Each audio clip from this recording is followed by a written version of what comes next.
سلام. سل KalaYawazitoob د هسپانوي ژبې ناول دی چې جبريل ګارسيا مارکي لیکلی او ژباړه او خلاصه یې صفيه حليم کړې ده. د دې ټولو پیښو پر وخت ملکیداس بنجاره مړ شو، خو تر هغې په مکوینډو کې حاضره نه وه او دا د هغه ښار لومړی مړی و. هوسي د خپل ملګري د وصیت پر ځای کولو لپاره تر 2 ورځو د ده مړي ته پاره یا سیماب سیزل، بیا په یو ځای کې یې ورته قبر وکیندل او د یې پکې ښخ کړ. د قبر د پاسه د ده د نوم شناختي ودرول شوه او د ده د ماتم نه وروسته د هوسي په کور کې یو څه آرامي راغله. اریلیانو 9 کلنې رمیدوس سره هره ورځ لیدل او هغې ته به یې لیک لوست ورزده کول. په دې وخت کې ترینا اعلان وکړ چې د دې په خېټه کې د اریلیانو ماشوم و، خو هغه بیا هم د رمیدوس ډیره ګرانه وه او ترینا ته یې زیات پام ونه کړ.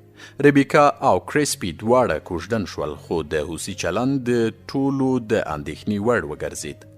د له ډېرې مودې د یوې لویې کمرې د جوړولو هڅه کوله چې د خدای عکس پرې واخلي او تر هغې بریالی شوی نه و. بیا یې د یوې لویې زانګو په جوړولو لاس پورې کړ چې د نړۍ هر شی ورباندې زنګېدلی شو، نو په دې کې هم کامیاب نه شو. اخیر پر ده د لیونتوب څپه راغله.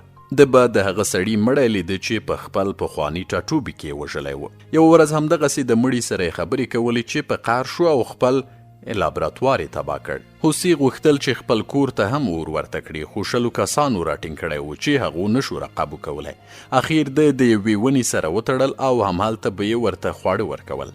اورسلا د ونې سره ورباندې یو څپر جوړ کړی و چې د لمر او باران نه پټ وي.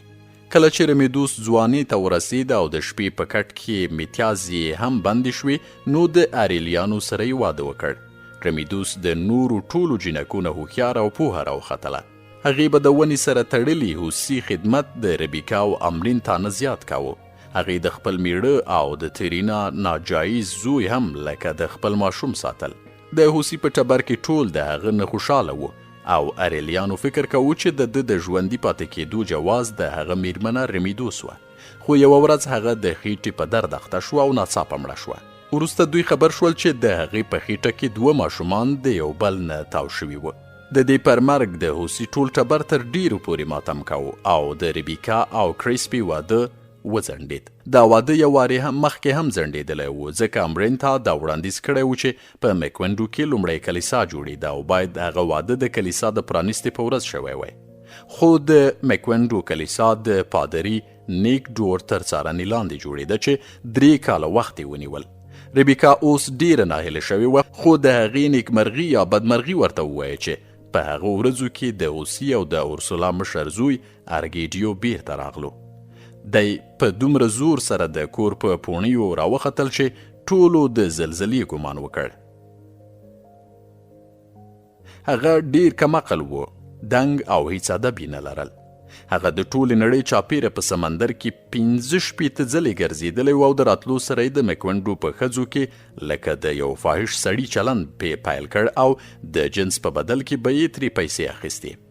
د هوسي ټول ټبر د ارګیډیو نه کرکه کوله، خو ربیکا ورپسې لیونی وه.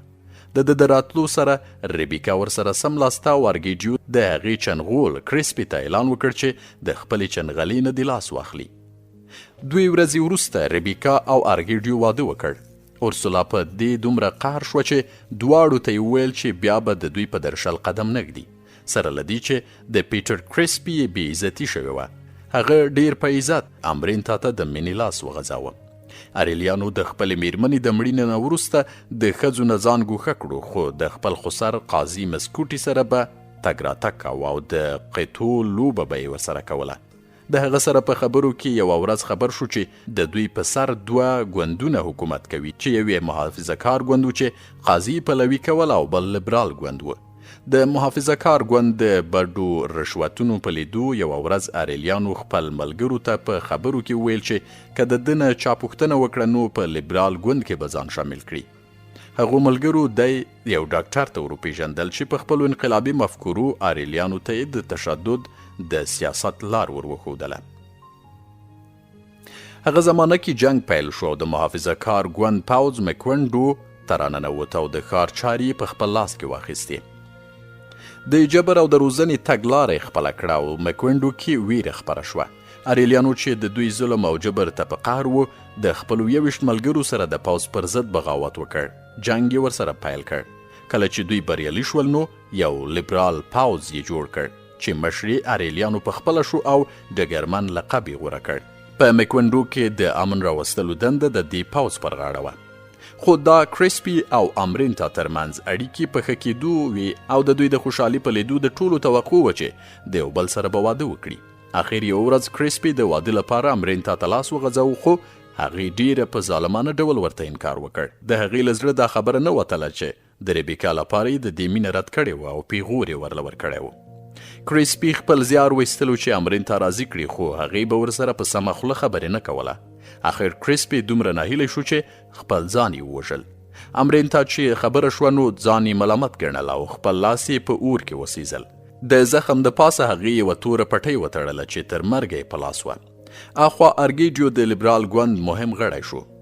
د قدرت په نشه کې دومره مست و چې بېځایه او احمقانه خبرو امر به یې وکړ. خپل پلار ارګیډیو بویندو ته یې اجازه ورکړه چې د ګاونډي ځمکه واخلي. اورسولا د ده په کارونو د شرم احساس کاوه خو هیڅ به یې نشو ویلی. د دې ښار یوې ځوانې جنۍ صفيه سره جنسي اړیکې جوړې کړې او یوه لور یې وزیږېده. د ده مخه هغه وخت بنده شوه کله چې لیبرال ډلې په جنګ کې ماتې وخوړه او د محافظه کار پوځ یو وارې بیا میکوندو ونیول. ارګیډیو ونیول شو او نویو چارواکو ورته د مرګ سزا اعلان کړه. په کومه ورځ چې هغه چارماري کېدو نو د ده نه یې پوښتنه وکړه چې د مرګ نه وړاندې د ده وروستی ارمان څه و. د ویل چې د ماشومې لور نوم دی اورسولا شي او که د صفيه بل ماشوم وزیږید او هغه هلک نو ورته د حوثي ارګیډیو نوم ورکړل شي. لیبرال ګوند د ماتېدو سره جنګ پای ته ورسید او دواړه غاړو په خپلو کې روغه وکړه. ډګرمن اریلیانو بویندا د پاوز نږدې ملګری ډګرمن جیرنالډو مارکز دواړه ونیول شول او میکوندو ته یې لاس تړلي راوستل. اورسولا د ده لیدو لپاره بندیخانې ته ولاړه. ویې لیدل چې هغه د وړاندې نه هم یوازې ښکارېده. د ده پر مټو او لیچو پرهرونه جوړ وه. ده ته هم د مرګ سزا ورکړل شوې وه. ډګرمن اریلیانو بویندا د چارمارۍ یا د ټوپک په ډزو د وژنې لپاره ولاړ وه. د هغه رایاد شول چې یو ماسپښین یې پلار له ځان سره بیولی و چې د بنجارو په خیمه کې یخی ورته وښیي. د به تصور کې هغه یخی چې رنګینې وړانګې ترې ځلېدې، هغه کسان چې په دی د ټوپک د ډز کولو لپاره په لیکه کې ولاړ وو دی یې په نښه کړی و چې ناببره د مشر ورور حوثي ارګیډیو د خپل لوی ټوپک سره راښکاره شو. هغو ویشتونکو وسله کېښود او د ډګرمن اریلیانو له وژلو یې ډډه وکړه. بیا اریلیانو بویندا هم هغه کسان د ځان سره مړه کړل او د یو بل جنګ لپاره ووتل. دا د اریلیانو 22مه جګړه وه چې تر هغې یې کړې وه. په سر کې دوی د ماتې سره مخ شول ځکه د لیبرال ګوند د مشرانو د ډګرمن اریلیانو بویندا پاڅون رد کړو او په کلکه یې د ده غندنه وکړه. خو هغه په دې ناهیلی نه شو او کله چې ریوهاچا نومې سیمه د دوی لاسته ورغله نو د ده جنګیالي میکوندو ته بریالي راننوتل. د حوثي بویندا او د اورسولا د ټبر ټولو خلکو د دوی هرکلی وکړ خو د ده کورنۍ کې یو وارې بیا د غمونو ټکه راولوېده. حوثي ارګیډیو چې د ګاونډي ځمکه یې په زور نیولې وه په مرموزو حالاتو کې ووژل شو. څوک نه پوهېدل چې هغه ځان پخپله وژلی و او که نه بل چا ورباندې ډزې کړې وې. د میرمنې ریبیکا خپل ځان په کور کې بند کړ او بیا هیڅوک ترې خبر نه شول چې څه شوه. د ده ورور ډګرمن اریلیانو بویندا هم د مرګ سره مخ و چې یو چا د ده په کافي کې د یو دارو وڅڅول. دا دارو د علاج لپاره کارېدل خو که د اندازې نه زیات چا کارولی نو یو اس یې په 2 ثانیو کې وژلی شو. هغه طالمن و چې دا یې لږ څښلی و او ناروغه شو خو ژوندی پاتې شو.